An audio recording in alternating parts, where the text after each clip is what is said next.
नमस्कार। खबरों के इस बुलेटिन को लेकर आपके साथ मैं हूं सुखवीर। आप देख रहे हैं आपका अपना चैनल भिवानी हलचल। सबसे पहले की नजर आज की न्यूज हेडलाइंस पर। इंडिया गठबंधन व जन संगठनों ने केंद्रीय गृह मंत्री का पुतला फूंका, पद से बर्खास्त करने की मांग। बिजली विभाग व सामाजिक संगठनों ने किया रक्तदान कैंप का आयोजन। खनौरी बॉर्डर पर धरनारत किसानों के समर्थन में किसान संगठनों ने की भूख हड़ताल। हरियाणा सरकार ने चलाई नई योजना, एक्सीडेंट होने पर किसी भी प्राइवेट अस्पताल में करा सकेंगे इलाज। शीत हवाओं से फसलों पर पड़ रहा बुरा असर, किसानों को सचेत होने की जरूरत, कहा मौसम विशेषज्ञ डॉक्टर देवीलाल ने। अब खबरें विस्तार से। कांग्रेस पार्टी व CPIM सहित अन्य सामाजिक संगठनों ने ठाकुर बीर सिंह पार्क में एकत्रित होकर केंद्रीय गृह मंत्री द्वारा संविधान निर्माता बाबा साहेब भीमराव अंबेडकर पर की गई अशोभनीय टिप्पणी के खिलाफ रोष व्यक्त किया। उन्होंने गृह मंत्री से अपने शब्द वापस लेकर देश से माफी मांगने की बात कही। इस संबंध में उन्होंने राष्ट्रपति व प्रधानमंत्री के नाम मांग पत्र प्रशासन को सौंपा। इंडिया गठबंधन की ओर से ठाकुर बीर सिंह पार्क में सभा में भूतपूर्व मुख्यमंत्री ओम प्रकाश चौटाला के निधन पर गहरा शोक प्रकट कर 2 मिनट का मौन रखा गया। केंद्रीय गृह मंत्री के खिलाफ शहर में प्रदर्शन किया गया तथा विरोध स्वरूप कोर्ट रोड पर उनका पुतला फूंका। प्रदर्शन को संबोधित करते हुए कांग्रेस SC सेल के प्रधान मनोज बागड़ी, मार्क्सवादी कम्युनिस्ट पार्टी के जिला सचिव कॉमरेड ओम प्रकाश, पिछड़े वर्ग के नेता सुरेश प्रजापति व कांग्रेस नेता कमल प्रधान ने कहा कि संसद में बोलते हुए केंद्रीय गृह मंत्री अमित शाह ने संविधान निर्माता व गरीबों के मसीहा बाबा साहेब अम्बेडकर का घोर अपमान किया है। इसे देश की जनता कभी बर्दाश्त नहीं करेगी। उन्होंने राष्ट्रपति को जिला उपायुक्त की ओर से भेजे गए ज्ञापन में मांग की है कि केंद्रीय गृह मंत्री अमित शाह को तुरंत प्रभाव से बर्खास्त किया जाए और वे देश से माफी मांगे। उन्होंने संसद में ऐसे अपमानजनक शब्द कहकर न केवल बाबा साहेब का अपमान किया है बल्कि संविधान व लोकतंत्र का अपमान किया है। उन्होंने भाजपा सरकार पर आरोप लगाया कि वह तानाशाही करके संसद को चलने नहीं दे रही है और मुद्दों से ध्यान भटकाने के वास्ते उसके मंत्री व नेता हमारे सम्मानित नेताओं पर अनावश्यक और अलोकतांत्रिक अनर्गल बयानबाजी कर रहे हैं और विपक्षी नेताओं पर ही झूठी व मनगढ़ंत प्राथमिकी दर्ज करवा रहे हैं। देश की जनता उनके इन साजिशों को सफल नहीं होने देगी।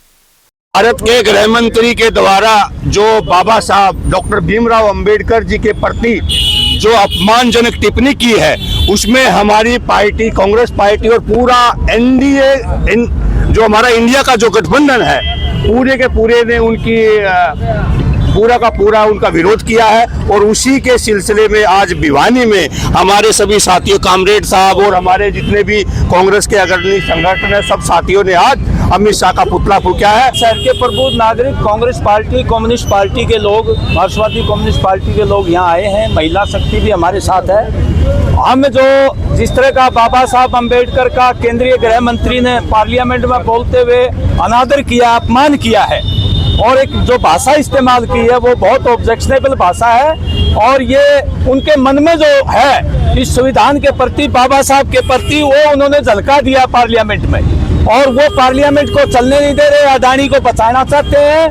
ये बीजेपी पर जहाँ तक धर्म बांट रही थी, इसी प्रकार से जिन्होंने पूरा संविधान बनाया, 36 बिरादरी को और पूरे हिंदुस्तान को एक रोया, उस आदमी के बारे में बार बार ऐसी बात करना, जिसे लगता है कि बीजेपी जिस प्रकार से समाज को बिल्कुल बांटना चाहते हैं। अम्बेडकर साहब 36 बिरादरी के नेता थे, उन्हीं के दिए संविधान पर हम सांस ले रहे हैं। बाबा साहब का अपमान किया, पूरे देश ने देखा, इनकी मानसिकता का पता लगाया कि बीजेपी के मन में क्या है। बीजेपी पहले तो आपस में भिड़ा जातिवाद में आ गई, भाई को भाई से भिड़ा दिया, कहीं जाट नॉन जाट, कहीं हिंदू मुस्लिम। इनने 10 साल में यही काम किया है। प्रदर्शन है जो गृह मंत्री जी ने जो बयान दिया है ना, उसके विरोध में हमारा प्रदर्शन था। कांग्रेस पार्टी और कांग्रेस पार्टी का इकट्ठा था ये हमारा। भाई आप एक चीज देखोगे, जो मान लिया सांसद ICU में भर्ती है, ICU में उसी को भर्ती किया जाता है जो बेहोश हो जाता है, कोमा में चला जाता है या उसकी हालत ऐसी नहीं होती, वो बयान भी दे सके। और आपने देखा उसकी वीडियो आई है, उसने कहा कि भी मेरे को राहुल गांधी ने धक्का नहीं मारे, भी पीछे से धक्का आया था। अरे जो आदमी फंड करके उसके अंदर आईसीयू में पड़ा है और इनकी प्लानिंग के तहत इन्होंने ये ऐसा किया कि विपक्ष का जो लीडर है उसको हम किसी भी तरह नीचा दिखाए। All Haryana power corporation workers union के द्वारा दक्षिणी हरियाणा बिजली वितरण निगम के एक्सियन कार्यालय में रक्तदान शिविर का आयोजन किया गया। वर्कर यूनियन के राज्य उप प्रधान राजेश सांगवान ने बताया कि मरीजों की रक्त की कमी को पूरा करने के लिए कैंप में 100 से ज्यादा लोगों ने रक्तदान किया। रक्तदान केंद्र प्रभारी डॉक्टर मोनिका ने बताया कि बिजली विभाग के द्वारा रक्तदान कैंप का आयोजन सामाजिक क्षेत्र में एक सराहनीय कार्य है। वहीं उप प्रधान ने भाजपा सरकार पर बिजली विभाग के निजीकरण करने का आरोप लगाते हुए कहा कि आने वाले समय में महंगी बिजली होने के कारण उपभोक्ताओं को अनेक समस्याओं का सामना करना पड़ सकता है। वहीं सर्कल सचिव अशोक गोयत ने कहा कि सरकार फायदा पहुंचाने के लिए सार्वजनिक उपक्रमों को अपने चहेतों को दे रही है। All Haryana power corporation workers union के राज्य उप प्रधान राजेश सांगवान ने बताया कि बढ़ती हुई रक्त की कमी को पूरा करने के लिए रक्तदान कैंप में 100 से अधिक रक्तदाताओं ने रक्तदान किया। उन्होंने बताया कि भाजपा सरकार बिजली का निजीकरण कर रही है, जिससे आने वाले समय में आम जन को बिजली मुहैया करवाना बहुत महंगा और मुश्किल हो जाएगा। All Haryana power corporation union के राज्य सचिव लोकेश ने बताया कि सरकार सार्वजनिक उपक्रमों को अपने चहेतों के हाथों में दे रही है, जिसका पुरजोर विरोध जारी रहेगा और जनहित में बिजली विभाग को बचाने का कार्य किया जाएगा। वहीं सर्कल सचिव अशोक गोयल ने कहा कि या तो सरकार अपनी हठधर्मिता को छोड़कर यूनियन की मांगों को माने, अन्यथा यूनियन इसके विरोध में आगामी और बड़े स्तर पर विरोध जताएगी तथा जरूरत पड़ी तो हड़ताल करने से भी पीछे नहीं हटेगी, जिसकी जिम्मेवारी सरकार की होगी। आज हमने ये कैंप लगाया है, इसमें लगभग 20 साथियों ने कैंप डोनेट कर चुके हैं और भी लगभग हमारे 80 साथी पेंडिंग है, लेकिन ये शायद 50 या 30-40 लेंगे। लेकिन रक्त जितना भी चाहिए इनको हम बार बार कहते हैं कि हमारे यहाँ कैंप लगाइए, हम पूर्ति करवाएंगे। जैसा कि मेरे पिछले साथियों ने बताया कि ये बिजली का महकमा आम जनता की सुविधा के लिए बनाया गया था। ये जितनी भी ज़मीनें हैं ये हमारे पूर्वजों ने सरकार को दान में दी हैं, लेकिन वो आज कौड़ी के भाव बेचा जा रहा है। हम इसका पुरजोर विरोध करते हैं। जहाँ भी निजीकरण होता है वहाँ हमारी यूनियन खड़ी पाती विरोध करती है। अगर सरकार ऐसे निजीकरण करती रही तो वो दिन दूर नहीं कि आम जनता भी इनके खिलाफ हो जाएगी। Sangwan HPC worker union state wise president. मैं ये कहना चाहूँगा अगर हमारी यूनियन की ऐसी सोच है, अभी किसी आम आदमी की कोई भी सुविधा के लिए कहीं भी मौके पे किसान की, मजदूर की, छात्र की, तो हमारी यूनियन हमेशा अग्रणी रहती है। तो हमारे जो नेता हैं, हमारे यूनियन के जो स्टेट के जो नेता हैं, उनमें भी ऐसी इस तरह की खूबी है। वो ये कहते हैं जैसे हमें ब्लड बैंक का हमने मजदूर दिवस पर भी कैंप लगाया था और इसके बाद आज 20 दिसंबर का भी हमने प्रोग्राम रखा था। इनसे बार बार पूछ करके ये कह रहे थे, हमारे पास पिछली बार भी आए जब भी इन्होंने ये कहा था हमारे पास डोनर बहुत ज़्यादा थे, लगभग 70-80 के करीब थे, लेकिन उन्होंने ये कह दिया कि हमारे को 30 यूनिट की ज़रूरत है। लेकिन हम उनको बार बार ये कह रहे थे अगर 3 महीने के बाद हमारे से कैंप लगाया जाए। हमें मोटिवेट भी करते हैं कर्मचारियों को और दूसरे साथी भी, हमारी जो साथी हैं उनको भी मोटिवेट करते हैं। आगे ब्लड देना बहुत अच्छी बात है, किसी का जीवन बचे। मैं Dharmveer Bhati, all Haryana power corporation worker union राज्य का ऑडिटर। सर्व कर्मचारी संघ और all Haryana power corporation worker union सामाजिक संगठन है और सामाजिक संगठन होने के नाते यह जिम्मेवारी बनती है कि आम नागरिक की भी देखभाल हम करते हैं। इसीलिए बार बार टेलीफोन आते रहते हैं ब्लड डोनेट के लिए हॉस्पिटल से। हम साल में 2 कैंप लगवाते हैं। 1 मई को लगवाया था हमने मजदूर दिवस के उपलक्ष्य पे, और अब की बार हमने अब ये आज 20 दिसंबर को लगवाया है। तो जितनी इनको जरूरत होगी उतना ले जाएंगे। वैसे डोनर की कमी नहीं है, हमारे पास 100-125 के लगभग डोनर हैं आज की डेट में हमारे साथ मौके के ऊपर।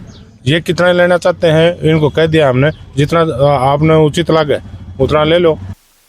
वहीं इस अवसर पर रक्त केंद्र प्रभारी डॉक्टर मोनिका ने बताया कि बिजली विभाग के सामाजिक संगठनों द्वारा रक्तदान कैंप का आयोजन किया गया है, जो सामाजिक हित में एक सराहनीय कार्य है। डेंगू के मरीजों में रक्त की पूर्ति करने के लिए इस तरह के सामाजिक संस्थाओं द्वारा कार्यक्रम करने की जरूरत है, जिससे जरूरतमंद को रक्त की कमी को लेकर भटकना न पड़े। आज जो बिजली बोर्ड द्वारा जो है एक रक्तदान शिविर का यहाँ पर आयोजन किया गया है और पहले भी जो है हर साल ये कैंप लगाते रहे हैं और इनकी बहुत अच्छी मुहिम है। ऐसे जो है हमारे सरकारी जो हमारे संस्थान है उनको आगे बढ़ चढ़कर जो है हर साल नहीं तो हर साल में 2 महीने 2 बार जो है कम से कम रक्तदान शिविर का आयोजन करना चाहिए। और जैसे कि डेंगू को देखते हुए जो है हमें उस टाइम पे भी ज़्यादा करना चाहिए और अभी भी जैसे डेंगू जाने वाला है तो ये एक बहुत अच्छी पहल है और इसको आगे जो कंटिन्यू करना चाहिए और बढ़ाते हुए हर साल में 2 या 3 बार जो है हमें रक्तदान शिविर लगाना चाहिए। भारतीय किसान यूनियन के जिला अध्यक्ष राकेश आर्य और किसान नेता कमल प्रधान ने अन्य कार्यकर्ताओं के साथ खनौरी बॉर्डर पर धरनारत किसानों के समर्थन में सरकार के खिलाफ प्रदर्शन किया। उन्होंने कहा कि फसलों पर न्यूनतम समर्थन मूल्य सहित अन्य मांगों को पूरा करने में सरकार आनाकानी कर रही है। खनौरी बॉर्डर पर मरणावत धरने पर बैठे सरदार जगजीत सिंह की हालत दिन प्रतिदिन नाजुक होती जा रही है, लेकिन सरकार इस मुद्दे पर कोई ध्यान नहीं दे रही है। फसलों में न्यूनतम समर्थन मूल्य सहित अन्य मांगों को लेकर किसानों द्वारा भूख हड़ताल कर उपायुक्त के माध्यम से मांगों का ज्ञापन प्रधानमंत्री के नाम भेजा गया। भारतीय किसान यूनियन चढ़ूनी के जिला अध्यक्ष राकेश आर्य और किसान नेता कमल सिंह प्रधान ने बताया कि न्यूनतम समर्थन मूल्य सहित अन्य मांगों को लेकर हरियाणा पंजाब के बॉर्डर पर किसान आंदोलनरत हैं। इस आंदोलन में सरदार जगजीत सिंह किसानों की मांगों को लेकर पिछले कई दिनों से मरण व्रत पर बैठे हैं। उनकी सेहत बेहद नाजुक स्थिति में है। आंदोलनरत किसानों की सभी मांगे जायज तथा तथ्यात्मक हैं। राकेश आर्य ने कहा कि कृषि विपणन नीति के नए मसौदे में मंडी से बाहर प्राइवेट स्थान को भी मंडी मानना शर्त गलत है। इससे किसान को सीधा सीधा नुकसान होगा क्योंकि मंडी के अंदर फसल को खरीदने वाले अधिक व्यापारी आते हैं। प्राइवेट स्थल को मंडी बनाने से फसल के भाव को लेकर होने वाली व्यापारियों की प्रतिस्पर्धा खत्म हो जाएगी। मैं राकेश आर्य, जिला प्रधान भारतीय किसान यूनियन भिवानी। आज का जो ये पूरे प्रदेश में एक प्रदर्शन हो रहा है, खनौरी बॉर्डर और शंभू बॉर्डर पर जो किसान एमएसपी की मांग को लेकर बैठे हैं, उनके समर्थन में आज भारतीय किसान यूनियन चढ़ूनी व पगड़ी समाल जट्टा संघर्ष समिति भिवानी जिले में संयुक्त रूप से एक प्रदर्शन कर रही है। और ये जो मांग है किसानों की वो जायज़ मांग है। जब ये 13 महीने किसान आंदोलन चला दिल्ली में, तब केंद्र सरकार ने, मोदी जी ने एक वादा किया था कि किसानों को एमएसपी दी जाएगी और जो कई वादे थे, बिजली का निजीकरण नहीं होगा और भी अन्य जो मंडियों को तोड़ा जा रहा है, उनको अब दोबारा नया कानून लिया है। और इन सभी बातों को लेकर जो किसान बॉर्डर पर बैठे हैं और डल्लेवाल जी अनशन पर बैठे हैं, हम केंद्र सरकार से मांग करते हैं, उनकी मांगों को समर्थन कर रहे हैं खनौरी बॉर्डर वालों की, और उनकी मांग को माना जाए और डल्लेवाल जी का अनशन तोड़वा जाए। इन्हीं बातों को लेकर आज का ये हमारा धरना प्रदर्शन चला है। दूसरा एक हमारी स्थानीय मांग है भिवानी जिले की, जो सबसे आज के दिन जरूरी है और किसानों को उसमें काफ़ी नुकसान उठाया पड़ रहा है। ये एक तेल पाइपलाइन जारी है गुजरात से लेकर पानीपत तक, उस तेल पाइपलाइन का उचित मुआवजा नहीं दिया जा रहा और उसी के समर्थन में भी आज हम हमारी स्थानीय मांग को लेकर प्रदर्शन कर रहे हैं। हरियाणा सरकार के द्वारा घोषित की गई नई योजना के अनुसार दुर्घटना होने पर पैनल में आने वाले प्राइवेट अस्पताल में मरीज का 1.5 लाख रुपए तक का इलाज मुफ्त किया जाएगा। इस बारे में सीएमओ डॉक्टर रघुवीर सांडिल्य ने बताया कि किसी भी प्रकार के रोड एक्सीडेंट होने पर दुर्घटनाग्रस्त व्यक्ति का इलाज का खर्च 7 दिन तक सरकार के द्वारा उठाया जाएगा। हरियाणा सरकार द्वारा चलाई गई नई योजना के अनुसार अब एक्सीडेंट होने पर पैनल प्राइवेट हॉस्पिटल में मरीज का इलाज मुफ्त में किया जाएगा। सिविल सर्जन डॉक्टर रघुवीर सांडिल्य ने बताया कि मरीज को 1.5 लाख रुपए तक के इलाज का कोई पैसा नहीं देना होगा।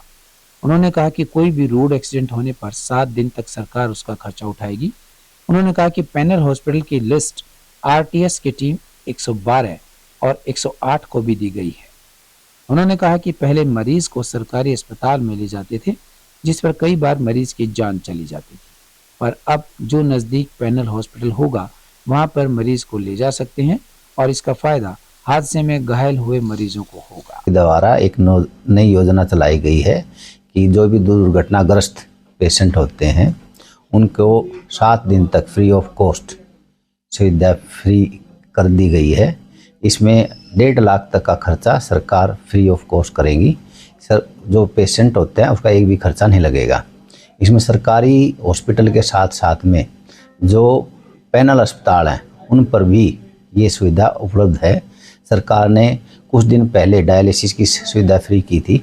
अब जो भी रोड साइड में एक्सीडेंट होगा उन पेशेंटों को फ्री ऑफ कॉस्ट 7 दिन तक उसका खर्चा सरकार वहन करेगी।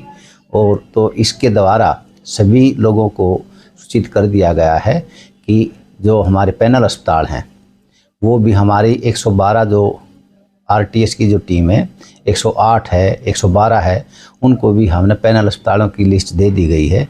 जो भी पेशेंट हैं, पहले हम सरकारी में लेके जाया करते थे, तो जल्दी से जल्दी जो पैनल अस्पताल होंगे उसमें सुविधा दें और उसमें 1 लाख से 1.5 लाख तक के खर्चा 7 दिन तक का उसका फ्री ऑफ कॉस्ट करने दिया जा चुका है। इसके लिए मैं हमारे स्वास्थ्य मंत्री आरती राव जी, हमारे जो मुख्यमंत्री है, उनका धन्यवाद करते हैं। शीतलहर व गिरते हुए तापमान का असर बुरी तरह से फसलों पर पड़ रहा है। इस बारे में मौसम विशेषज्ञ डॉक्टर देवीलाल ने बताया कि पहाड़ों में बर्फ गिरने के कारण प्रदेश में शीतलहर का प्रकोप जारी है। फसलों को शीतलहर से बचाने के लिए उन्होंने किसानों को फसलों में सिंचाई करने व गंधक पोटाश का छिड़काव करने की सलाह दी है। उन्होंने कहा कि आने वाले दिनों में तापमान में और गिरावट आ सकती है, जिसके कारण मौसम शुष्क बना रहेगा। मौसम विशेषज्ञ डॉक्टर देवीलाल ने बताया कि पहाड़ों में बर्फ गिरने के कारण क्षेत्र में शीतलहर चल रही है, जिसका असर सीधा सीधा फसलों पर पड़ रहा है। न्यूनतम तापमान 5 डिग्री सेल्सियस के आसपास है, जिस कारण से पौधों में भोजन बनाने की प्रक्रिया रुक रही है। प्रकाश संश्लेषण क्रिया न होने से पौधे की ग्रोथ रुक रही है या फिर पौधे मर रहे हैं। उन्होंने कहा कि इन हवाओं से सरसों की फसल में पाला पड़ने की स्थिति पैदा हो गई है, जिससे निपटने के लिए किसानों को गंधक पोटाश 0.1 mm मात्रा में छिड़काव करना चाहिए। उन्होंने कहा कि आने वाले 5 से 7 दिनों में तापमान में गिरावट रहेगी और मौसम शुष्क बना रहेगा। अधिकतम तापमान 20 डिग्री सेल्सियस के आसपास रहेगा। वहीं 1 सप्ताह बाद बारिश होने के आसार हैं। मौसम जो अभी स्पेशली बात करें अपने न्यूनतम तापमान की, तो न्यूनतम तापमान भिवानी का 4 से 5 डिग्री सेल्सियस के आसपास चल रहा है। जो न्यूनतम तापमान सबसे कम जो तापमान दर्ज हुआ है वो हिसार का है 1.6 डिग्री सेल्सियस और सरसा का 2.6 डिग्री सेल्सियस दर्ज हुआ है। तो अभी इस न्यूनतम तापमान में और गिरावट आने की संभावना है, क्योंकि आने वाले समय में अभी बारिश की कोई संभावना नज़र नहीं आ रही है, तो तापमान और गिरने की संभावना है। और ख़ास करके पाले से बचाव के लिए किसान भाई अपने जैसे सरसों की फसल है या बागवानी के छोटे पौधे हैं या सब्जियां हैं, उनमें पाले से बचाव के लिए हल्की सिंचाई करें। अगर सिंचाई उपलब्ध न हो तो सरसों की फसल में जो गंधक का तेजाब है 0.1% का छिड़काव कर सकते हैं। तो इस तरीके से किसान भाई जो है अपनी फसल को बचाएं। जो पहाड़ों की बर्फबारी से अभी जो अपने ठंड हुई है वो उसकी वजह है पहाड़ों की बर्फबारी है। पहाड़ों की बर्फबारी की वजह से अभी जो इसको अपने कह सकते हैं कि अभी बारिश नहीं हुई है, तो सूखी ठंड जो पड़ रही है ये उस बर्फबारी की वजह से ही ठंड है। बाकी दिसंबर का महीना चल रहा है, तो दिसंबर के महीने में वैसे भी ठंड बढ़ती है। तो अभी आने वाले समय में मौसम के ऐसे ही बने रहने की संभावना है अगले 4 से 5 दिन। और अपने स्पेशली भिवानी की बात करें तो भिवानी में अभी कोल्ड वेव कंडीशंस की वार्निंग है, येलो अलर्ट है कोल्ड वेव कंडीशन का, अगले 3 से 4 दिन रहेगा, तो न्यूनतम तापमान में कमी आएगी। और अब चलते चलते हरियाणा बीजेपी के पूर्व प्रदेश अध्यक्ष ओम प्रकाश धनखड़ के बेटे आशुतोष धनखड़ पर जानलेवा हमला हुआ है। पंचकुला में बदमाशों ने आशुतोष को घेर कर बैट, लात और घुस्सों से मारपीट की और इसके बाद मौके से फरार हो गए। बताया गया है कि बदमाशों ने आशुतोष के सर पर बैट से कई वार किए हैं। बदमाशों के भागने के बाद घायल आशुतोष ने ही अपने परिवार और पुलिस को फोन करके घटना की सूचना दी थी। ओम प्रकाश धनखड़ आनन फानन में मौके पर पहुंचे, वहीं पुलिस टीम और अधिकारी भी मौके पर पहुंच गए। बताया जाता है कि ओपी धनखड़ खुद बेटे को पंचकुला के सेक्टर 6 में सामान्य अस्पताल लेकर पहुंचे, जहां वे अस्पताल में बेटे के पूरे इलाज के दौरान साथ ही रहे। आशुतोष धनखड़ के सर पर सीटी स्कैन और एक्सरे हुआ है। इस दौरान मौके पर सीएम के अतिरिक्त प्रधान सचिव Saket Kumar, civil surgeon doctor Mukta Kumar सहित पुलिस अधिकारी मौजूद थे। जानकारी के अनुसार आशुतोष धनखड़ बुधवार देर रात अपनी गाड़ी से सेक्टर 12A रैली चौक से सेक्टर 14 स्थित अपने घर की ओर जा रहे थे। इसी दौरान घर से कुछ दूर पहले रास्ते में आशुतोष की गाड़ी को एक गाड़ी ने आगे से ओवरटेक किया। वहीं एक गाड़ी ने आशुतोष की गाड़ी के पीछे गाड़ी लगा दी। इसके बाद आशुतोष की गाड़ी रुकने पर दोनों गाड़ियों से करीब आधा दर्जन बदमाश नीचे उतरे और आशुतोष धनखड़ पर हमला कर दिया। उन्होंने बैट, लात और घूंसों से आशुतोष की पिटाई की। इसके बाद बदमाश अपनी गाड़ियों में बैठे और मौके से फरार हो गए। घटना की जानकारी मिलने के बाद आरोपियों को पकड़ने के लिए शहर में नाकेबंदी कर दी गई थी। जानकारी मिली है कि पुलिस ने 3 आरोपी युवाओं को पकड़ा है और शेष आरोपी जल्द ही पकड़े जाने की उम्मीद है। बताया गया है कि मामला रोड रेस का है। और अंत में फिर से एक नजर आज की न्यूज हेडलाइंस पर। इंडिया गठबंधन व जन संगठनों ने केंद्रीय गृह मंत्री का पुतला फूंका, पद से बर्खास्त करने की मांग। बिजली विभाग व सामाजिक संगठनों ने किया रक्तदान कैंप का आयोजन। खनौरी बॉर्डर पर धरनारत किसानों के समर्थन में किसान संगठनों ने की भूख हड़ताल। हरियाणा सरकार ने चलाई नई योजना, एक्सीडेंट होने पर किसी भी प्राइवेट अस्पताल में करा सकेंगे इलाज। शीत हवाओं से फसलों पर पड़ रहा बुरा असर, किसानों को सचेत होने की जरूरत, कहा मौसम विशेषज्ञ डॉक्टर देवीलाल ने। अब मुझे दीजिए इजाजत। देखते रहिए आपका अपना चैनल भिवानी हलचल।